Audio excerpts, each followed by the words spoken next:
Let's talk about a hidden organ in fitness. Now, when I was growing up, way back when, at school, I remember being taught that when muscles worked, they burned energy, but the brain, because it had no moving parts, could power through its most energetically demanding task with just a peanut. And we know this is nonsense. Over the last 10-15 years, we have had such advances in the medical and neuroscientific equipment available to us, which allow us to study the brain and the body, that we know that the brain, small as it is, usually less than 1 or 2% of the body's weight, accounts for a full 20 to 23% of its energy needs on any given day. So even if you're doing nothing, your brain burns through so much energy, because this is what allows you to function, to think, to dream, to have thoughts, to make decisions, to make choices, and then to guide the actions that you physically take. So when it comes to exercise, of course, we know that there is no separation between the brain and the body. You can't possibly move your body without engaging your brain.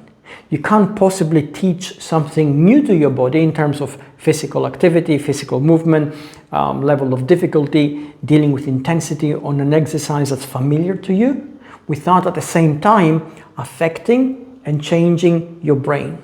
They're so closely integrated that there's simply no separating one from the other. So when it comes to exercise, really, for sure, you're training your body and you're teaching it to move in specific ways. You are basically conditioning it to do very specific things in such a way that allows you to become in your everyday life fitter, energetically more efficient, healthier, and less tired, less fatigued. At the same time, you are changing your brain. And this is the part of it which we don't always think about. This is the part of it we don't always consider. But consider this.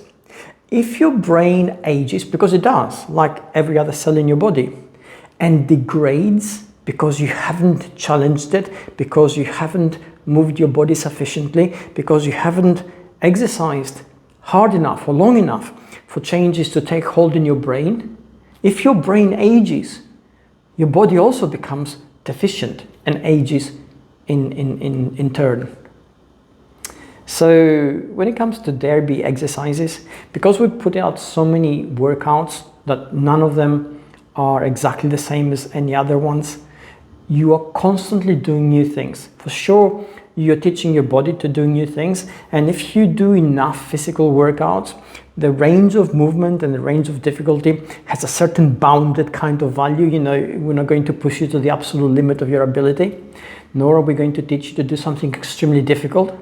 But at the same time, the small changes that happen in transitions, in timing, in duration, in intensity, in complexity, from workout to workout, without you realizing it, are challenging your brain.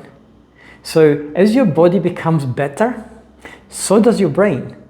And as your brain retains its edge as you age, it allows you to feel more in control of your body, and by association, more in control of your life. So think about this every time you exercise. It's not just body, it's also brain. And of course, if it is brain, it is also mind. The part of us which affects our moods, affects our hopes and our dreams and our thoughts for the future. So every time you exercise, think there is an entire holistic entity that is exercising. It's brain and mind and body, and there we say heart and feelings. All those things are basically working in unison. Embrace it, feel it, because the moment you become aware of it, it actually affects you more and it is better. So be aware of what you're doing. Be aware of how you engage yourself. And as you exercise, remember, you're exercising not just to keep your physical edge, but also your mental edge, your mental balance, your mental health. I hope this helps. I'll see you all next time.